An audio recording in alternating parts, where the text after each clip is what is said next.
Acetaminophen, जिसे Panadol या बाकी टेलेनॉल के नाम से यूएस में ब्रांड नेम जिसका टेलेनॉल है यूज़ किया जाता है, और पाकिस्तान में पैनाडोल के नाम से भी मिल जाती है। तो अगर इसकी बात करें तो इसका मैकेनिज़्म जो है ये साइक्लोऑक्सीजनेज जो कॉक्स पाथवे है इसको ब्लॉक करता है, लेकिन ये पेरिफेरल में नहीं करता, ये सिर्फ सीएनएस में करता है। Reversibly inhibit COX cyclooxygenase in the CNS. तो 2-3 चीज़ें इसमें, एक तो ये कि रिवर्सिबल है, नंबर 2 एस्प्रिन की तरह नहीं है, एस्प्रिन के कॉन्ट्राडिक्टरी है कि एस्प्रिन जो है वो इरिवर्सिबल थी, एसिटामिनोफेन ये रिवर्सिबल इनहिबिटर ऑफ साइक्लोऑक्सीजनेज है। दूसरा पॉइंट इसका ये है कि ये सीएनएस में करता है ना कि पेरिफेरी में करता है। तीसरी बात इसमें यह है कि ये एनसेड नहीं है, बेशक इसका काम है एनएसएड की तरह का, बट नॉट एंटी इन्फ्लेमेटरी। तो ये काम क्या करता है, ये फीवर को कम करेगा और उसके बाद पेन को कम करेगा, तो एनाल्जेसिया को कम करेगा, फीवर को कम करेगा, लेकिन इन्फ्लेमेशन से इसका कोई ताल्लुक नहीं है, बिकॉज ये पेरिफेरल में काम ही नहीं कर रहा। अब एक बात यहाँ पर इम्पॉर्टेंट ये है कि राय सिंड्रोम में हम एस्प्रिन यूज़ नहीं करते, उसकी जगह हम एसिटामिनोफेन यूज़ करते हैं। हम उसकी डिटेल्स में जाते हैं, क्या होता है क्यों नहीं करते अभी थोड़ी देर में, उससे पहले हम इसके एडवर्स इफेक्ट देख लेते हैं। अगर किसी में भी एसिटामिनोफेन की हाई डोज दे दी जाए तो उससे होगा क्या, उसके लिवर का नेक्रोसिस होना शुरू हो जाएगा। असल में होता ये है कि लिवर के अंदर हमारे पास एसिटामिनोफेन जब हम देते हैं तो एसिटामिनोफेन अपने मेटाबोलाइट्स में चेंज होता है, उन मेटाबोलाइट्स को NAPQI कहा जा रहा है। तो NAPQI से क्या मुराद है, NAPQI जो है N acetyl P benzoquinone imine है। ये बहुत इंपॉर्टेंट चीज़ है, इसे याद रखना इसका नाम, बिकॉज क्वेश्चंस के जो ऑप्शंस होते हैं उनमें से ज़रूरी नहीं कि वो आपको NAPQI ही लिख के दें, वो आपके N acetyl P benzoquinone imine भी लिख के दे सकते हैं। होगा क्या, तो एसिटामिनोफेन चेंज होगा NAPQI में, ये NAPQI जो है ग्लूटाथायोन को डिप्लीट कर देंगे, ख़त्म कर देंगे, और उसके बाद ग्लूटाथायोन नहीं होगी तो बाय प्रोडक्ट जो हैं वो टॉक्सिक होना शुरू हो जाएंगी। असल में होता क्या है, ग्लूटाथायोन जो है ये हमारे जितने भी फंक्शनल चीज़ें हैं उसे तोड़ता है, उसे जो टॉक्सिक प्रोडक्ट्स आती हैं उनको तोड़ता है, और तोड़ने के बाद उसे ऐसी चीज़ों में कन्वर्ट करता है जो बॉडी के लिए हार्मफुल नहीं होती।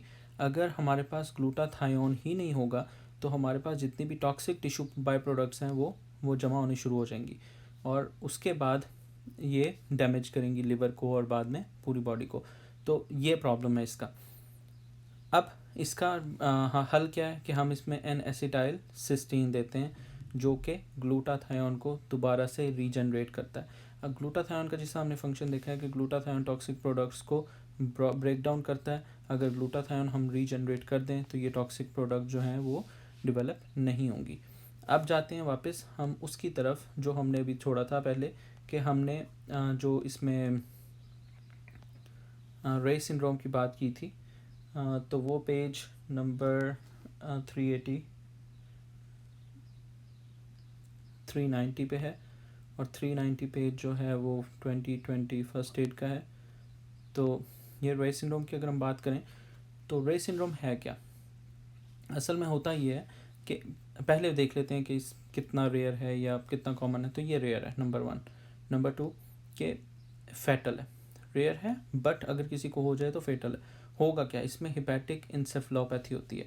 हिपैटिक इंसेफ्लोपैथी से मुराद ये है कि अगर ये लिवर है, लिवर से कोई ऐसे प्रोडक्ट्स बने जो कि हार्मफुल हों आपके white matter of the brain के लिए, तो उसे हिपैटिक इंसेफ्लोपैथी कहते हैं। तो होगा क्यों, कैसे होगा, असल में होता ये है कि वायरल इन्फेक्शन जो है, जैसे स्पेशली VZV वार्सिला ज़ोस्टर वायरस और इन्फ्लुएंजा, जब किसी को हो जाए और हम उसे ये समझें कि चलो चूँकि ये एक वायरल फीवर है और ये सब कुछ है, और हम उसमें दे देते हैं एस्प्रिन।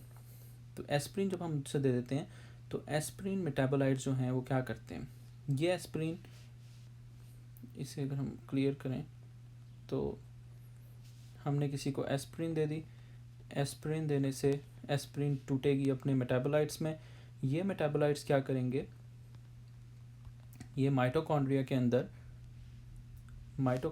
अंदर एंजाइम्स हैं। माइटोकॉन्ड्रिया के अंदर जो एंजाइम्स हैं वो क्या कर रहे हैं, बीटा ऑक्सीडेशन कर रहे हैं।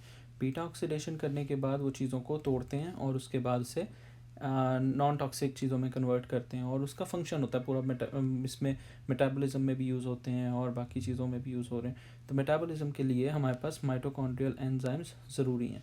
अब माइटोकॉन्ड्रियल एंजाइम्स जो हैं उसको अगर ब्लॉक कर दिया जाए तो बीटा ऑक्सीडेशन नहीं होगी। जब बीटा ऑक्सीडेशन नहीं होगी तो फंक्शन नहीं होंगे।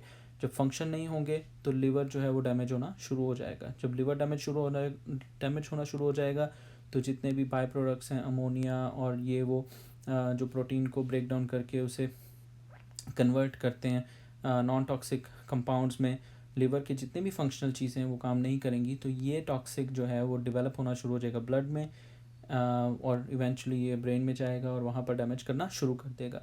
तो इस वजह से हमने बच्चों को कभी भी, जो एक ख़ास उम्र से कम 12-13 साल से कम उम्र के बच्चों में हम एस्प्रिन यूज़ नहीं करते। और वार्निंग भी लिखी होती है, जो भी स्पेशली इन द यूएस कि जो भी मेडिसिन होती हैं जिनमें एस्प्रिन हो उस पर क्लियरली मेंशन किया होता है कि अगर ये जो मेडिसिन है इसमें चूँकि एस्प्रिन है, इसे आप 12 साल या 13 साल के कम से कम उम्र बच्चों में बिल्कुल ना दें, क्योंकि ये रे सिंड्रोम करती है। अब आ जाते हैं फाइंडिंग्स पे। फाइंडिंग इसमें सबसे पहले ये है कि हमारे पास माइटोकॉन्ड्रियल एबनॉर्मेलिटीज़ हो सकती हैं, जिस तरह हमने देखा कि माइटोकॉन्ड्रिया के एंजाइम्स ख़राब होंगे तो माइटोकॉन्ड्रिया में प्रॉब्लम होगी। अब माइटोकॉन्ड्रियल एबनॉर्मेलिटीज़ में फैटी लिवर, जब लिवर अपने फंक्शन ठीक नहीं करेगा तो फैट आके वहाँ पे एक्यूमुलेट होना शुरू हो जाएगी और माइक्रो वेसिकुलर फैटी चेंज आना शुरू हो जाएंगे। लिवर डैमेज की पहली निशानी ये साबित होगी। फिर उसके बाद हाइपोग्लाइसीमिया, बिकॉज लिवर काम नहीं कर रहा, जो ग्लाइकोजन है स्टोर्स है लिवर में वो टूट के ग्लूकोज नहीं बना रहे, तो हाइपोग्लाइसीमिया हो जाएगा। जितने भी ख़राब प्रोडक्ट्स बन रहे हैं उसकी वजह से हमारे पास कीमो सेंटर सीटीसी होता है ब्रेन में, वो सेंस करेगा कि चूँकि बहुत ज़्यादा बैड से केमिकल्स और ये वो बॉडी में बन रहे हैं तो वो एक्टिवेट होंगे तो वॉमिटिंग होगी। उसके बाद लिवर जो है वो बड़ा हो जाएगा और आखिर में जब इंसेफेलोपैथी की एक और निशानी ये है कि कॉमा में चला जाएगा। जब ये जितने भी ख़राब चीज़ें जो ब्रेन के वाइट मैटर को और ब्रेन को ख़राब करेंगे तो बॉडी कॉमा में चली जाएगी। अब यहाँ पर एक चीज़ इंपॉर्टेंट है, अगर किसी को कावासाकी डिजीज़ हो बच्चों में, हम उसमें एस्प्रिन दे सकते हैं। Aspirin could be given in the patients who have the Kawasaki disease. ये सिर्फ एक एक्सेप्शन है, बाकी सब में हम अवॉइड करते हैं, एस्प्रिन नहीं देते। तो इसका निमोनिक उन्होंने बनाया salicylate aren't a ray of sunshine for the kids। Shine से मुराद यहाँ पर जो निमोनिक है वो स्टियाटोसिस है, और स्टियाटोसिस ऑफ लिवर का मतलब है कि उसमें फैट एक्यूमुलेट होना शुरू हो गई है। हाइपोग्लाइसीमिया और हिपेटोमेगली आएगी। इन्फेक्शंस वीजीवी और इन्फ्लुएंजा में हम नहीं देंगे। नॉट अवेक यानी कॉमा हो जाएगा, और इंसेफेलोपैथी जिस तरह हमने भी देखा है। तो ये तमाम चीज़ें जो हैं ये एसोसिएटेड हैं विद द एस्प्रिन। अभी हम एस्प्रिन को भी देखेंगे कि एस्प्रिन जो है वो कैसे काम कर रही है यहाँ पर और हम इसे कैसे कर सकते हैं। तो अभी हम वापस जाएंगे उसी पेज की तरफ जहाँ से हमने शुरू किया था 485 पे, 485 ओके 486 पे। 486 पे अगर हम वापस आएँ एस्प्रिन पे तो हम देखते हैं कि यहाँ पर एस्प्रिन जो है इसका मैकेनिज़्म हमने जिस तरह पढ़ा था पिछली वीडियोस में, आपको लिंक मिल जाएगा। तो उसमें यह है कि ये एक एनिसिड है और इसमें और बाकी सब में एनिसिड में फ़र्क ये है कि ये इरिवर्सिबल है, यानी कि इरिवर्सिबली साइक्लोऑक्सीजनेस को ब्लॉक करता है। बाकी सारे जो हैं वो ये इरिवर्सिबली ब्लॉक करता है और बाकी सब रिवर्सिबली ब्लॉक करते हैं। तो ये COX-1 और COX-2 दोनों को ब्लॉक करता है। करता कैसे है, ये कोवलेंट एसिटाइलेशन करता है जिसकी वजह से थ्रोम्बोक्सिन A2 और प्रोस्टाग्लैंडिन दोनों ही कम बनते हैं, यानी प्रोस्टाग्लैंडिन और थ्रोम्बोक्सिन A2 दोनों ही कम बनते हैं। उसके बाद ब्लीडिंग टाइम इंक्रीज़ हो जाता है। अगर हम वापस जाएं, अगर हम इसे थोड़ा सा आगे देखें कि हुआ क्या है, इस पिक्चर में उन्होंने दिखाया था कि हमारे पास प्रोस्टाग्लैंडिन्स और थ्रोम्बोक्सिन A2 दोनों ही कम हो गए हैं। तो क्या होगा कि जब थ्रोम्बोक्सिन का काम था प्लेटलेट को एग्रीगेट करवाना, अब अगर थ्रोम्बोक्सिन नहीं है तो प्लेटलेट्स जो हैं वो एग्रीगेट नहीं होंगे। तो यही प्रॉब्लम वहाँ पर शो कर रहा है कि जैसे ही आपके थ्रोम्बोक्सिन A2 रुका, आपके प्लेटलेट्स एग्रीगेट नहीं होंगे तो ब्लीडिंग टाइम BT इंक्रीज हो जाएगा। लेकिन आपकी कोआगुलेशन कैस्केड पे इसमें कोई फ़र्क नहीं पड़ा, इसमें फैक्टर्स को कुछ नहीं हुआ, इसीलिए PT और APTT दोनों ही नॉर्मल रहेंगे। इस असल में होता ये कि प्लेटलेट्स जो हैं आपस में जब ब्लॉक एक दूसरे को कंबाइन करते हैं तो उसे मेजरमेंट हम करते हैं BT से, ब्लीडिंग टाइम से। अगर हमारे पास फैक्टर्स इन्वॉल्व हो जाएं कोआगुलेशन कैस्केड के तो हम उसे PT और APTT में देखते हैं। APTT उसमें हाई और लो होता है।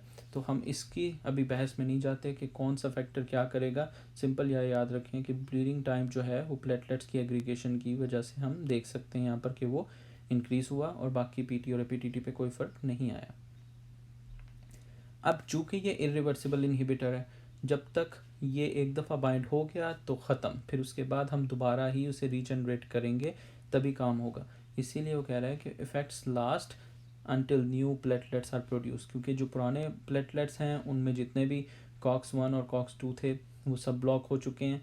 तो अब नया ही आपको प्लेटलेट्स बनाने पड़ेंगे जिसमें ये फंक्शनल, जो कि फंक्शनल होंगे, वरना ये फंक्शनल नहीं होंगे। अब डोसेज की अगर बात करें तो वो बहुत इंपॉर्टेंट है, क्योंकि ये डिफरेंट डोज पे डिफरेंट काम करता है। फॉर एग्जांपल अगर हम लो डोज की बात करें जो कि less than 300 milligram per day है, ये प्लेटलेट्स को एग्रीगेशन से रोकता है। यानी कि अगर आप देखें जितने भी हार्ट पेशेंट होते हैं जो एस्प्रिन ले रहे होते हैं वो 73 आई थिंक 73 और 75 मिलीग्राम एस्प्रिन ले रहे होते हैं, यानी कि लो डोज ले रहे होते हैं, बिकॉज वो एंटी प्लेटलेट फंक्शन करती है। इंटरमीडिएट डोज जो है वो 300 टू 2400 मिलीग्राम पर डे है, जो कि एंटीपायरेटिक और एनाल्जेसिक का काम करती है। और हाई डोज जो है वो more than 2400 and less than 4000 milligram per day, this is anti inflammatory function, this have the anti inflammatory function. तो ये तीनों चीज़ें याद रखने वाली हैं कि लो डोज में ये सिर्फ और सिर्फ प्लेटलेट को रोकती है, इसीलिए जो लोग हार्ट के पेशेंट होते हैं वो लो डोज ले रहे होते हैं ताकि वो थ्रोम्बस ना बने और इस तरह के उनको प्रॉब्लम्स ना हो। फिर इंटरमीडिएट डोज में जो है वो एंटीपायरेटिक और एनाल्जेसिक के तौर पे काम करती है, जिस तरह अगर किसी को फीवर हो जाए तो वो सुबह दोपहर शाम एस्प्रिन लेते हैं। और फिर अगर किसी को हम एंटी इन्फ्लेमेटरी के तौर पे देते हैं तो वो बहुत हाई डोज देनी पड़ती है। इसका साइड इफ़ेक्ट मोस्टली जो हम सबके जहन में है वो गैस्ट्रिक अल्सरेशन है, लेकिन इसके ऐसे साइड इफ़ेक्ट भी हैं जो बहुत ही अंडररेटेड हैं, लेकिन बहुत कॉमन भी हैं। गैस्ट्रिक अल्सरेशन जो है बहुत कॉमन है। तो जो भी आएगा एस्प्रिन का पेशेंट एस्प्रिन ले रहा होगा तो डॉक्टर उससे पूछते हैं आपके मैदे में दर्द तो नहीं होती, तो वो बताएंगे कि होती है या नहीं होती। तो फिर उसके बाद क्रेनियल नर्व एट की वजह से टेनिटस हो सकता है। एलर्जिक रिएक्शन स्पेशली उनमें जिनमें एज़मा हो या नेज़ल पॉलिप हो, ये बहुत इंपॉर्टेंट चीज़ है कि एज़मा इंड्यूस करती है एस्प्रिन, कि अगर किसी को पहले ही एज़मा है या ड्रग इंड्यूस एज़मा है तो उसमें हमने देखना होता है कि एस्प्रिन वो ले तो नहीं रहा जिसकी वजह से एज़मा है। फिर nasal polyp is another very important cause कि जिसकी वजह से एलर्जिक रिएक्शन हो सकते हैं। उसके बाद chronic use can lead to acute kidney injury भी बहुत कॉमन है। उसकी एक रीज़न ये है कि हमारे पास दो ड्रग्स हैं जो हमें याद रखनी है। अगर फॉर एग्जांपल हम ये देखें कि ये एफरंट आर्ट्रियोल है, फिर उसके बाद ये ग्लोमेरुलस है और ये ईफरंट आर्ट्रियोल है, तो इसमें क्या होगा कि जब ब्लड यहाँ से जाता है ग्लोमेरुलस में जाकर यहाँ से निकल आता है ईफरंट से, एफरंट और ईफरंट से, तो होगा क्या, फॉर एग्जांपल अगर मैं ये वाला हिस्सा ब्लॉक कर दूँ तो ब्लड आएगा ही नहीं। तो जब ब्लड आएगा ही नहीं तो ये नेफ्रॉन को कम ब्लड मिलेगा और ब्लड कम मिलने की वजह से ये वाला हिस्सा और आगे PCT और ये वो डैमेज हो सकते हैं। जबकि अगर मैं ये वाला हिस्सा कर दूं, ईफरंट वाला हिस्सा कर दूं, तो इसमें ज़्यादा देर तक ब्लड रहेगा ग्लोमेरुलस में और ज़्यादा देर तक वो फिल्ट्रेशन करता रहेगा, जीएफआर इंक्रीज़ हो जाएगा थोड़ा बहुत।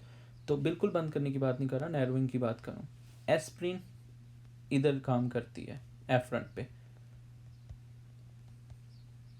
एस्प्रिन यहाँ पर काम करती है, जिसकी वजह से ये ब्लॉकेज करती है, ब्लड कम जाएगा, जीएफआर कम होगा।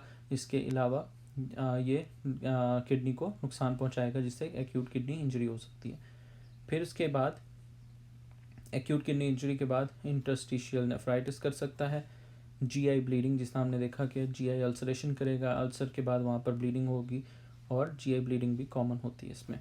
फिर हमने जिस तरह अभी थोड़ी देर पहले देखा था, रिस्क ऑफ रे syndrome in children treated with aspirin for the viral infection. ऐसे कोई भी बच्चे जिनमें वायरल इन्फेक्शन हो और उसमें आप एस्प्रिन दे दो और उनकी उम्र 13 साल से कम है, तो उनमें रे सिंड्रोम होने का खदशा है, तो इसलिए अवॉइड करें। टॉक्सिक डोजेस, अगर हम बहुत ज़्यादा डोज दे देंगे, जो मतलब 4000 से भी ज़्यादा दे देंगे per day, 4000 milligram per day, तो उसमें क्या होगा कि शुरू में रेस्पिरेटरी अल्कलोसिस करेगा, पर उसके बाद transition to mixed metabolic acidosis and respiratory alkalosis. तो मेटाबॉलिक एसिडोसिस हो जाएगा और उसको कंपनसेट करने के लिए रेस्पिरेटरी अल्कलोसिस होगा। तो ये मिक्स्ड पिक्चर आएगी कि चूँकि एस्प्रिन जो है एसाइल सैलिसिलिक एसिड है, तो एसिड चुके हैं, तो ये क्या करेगा, शुरू में तो एल्कलोसिस करेगा, बॉडी उसे कंपनसेट करेगी, लेकिन उसके बाद ये एसिडोसिस करेगा। एसिडोसिस कहाँ पे होगा, मेटाबॉलिक एसिडोसिस होने के बाद जो हमारे पास उसको ठीक करने के लिए हमारे पास जो लंग्स हैं वो काम करेंगे और उसके बाद रेस्पिरेटरी अल्कलोसिस कर देंगे उसको कॉम्पनसेट करने के लिए। This is compensatory mechanism. तो ये मिक्स पिक्चर आएगी कि एसिडोसिस भी होगा और अल्कलोसिस भी होगा, जिसमें एसिडोसिस जो है वो मेटाबॉलिक है, जबकि अल्कलोसिस जो है वो रेस्पिरेटरी है।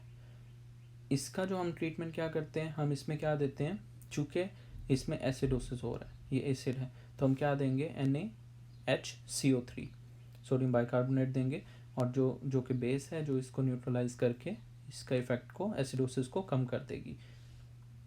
तो that's pretty much all about. हमने अभी इसमें देखा कि ऊपर हमने पहले टेलेनॉल यानी कि एसिटामिनोफेन को देखा, फिर उसके बाद रे सिंड्रोम, और रे सिंड्रोम को फिर हमने एस्प्रिन से एसोसिएट किया। Thank you.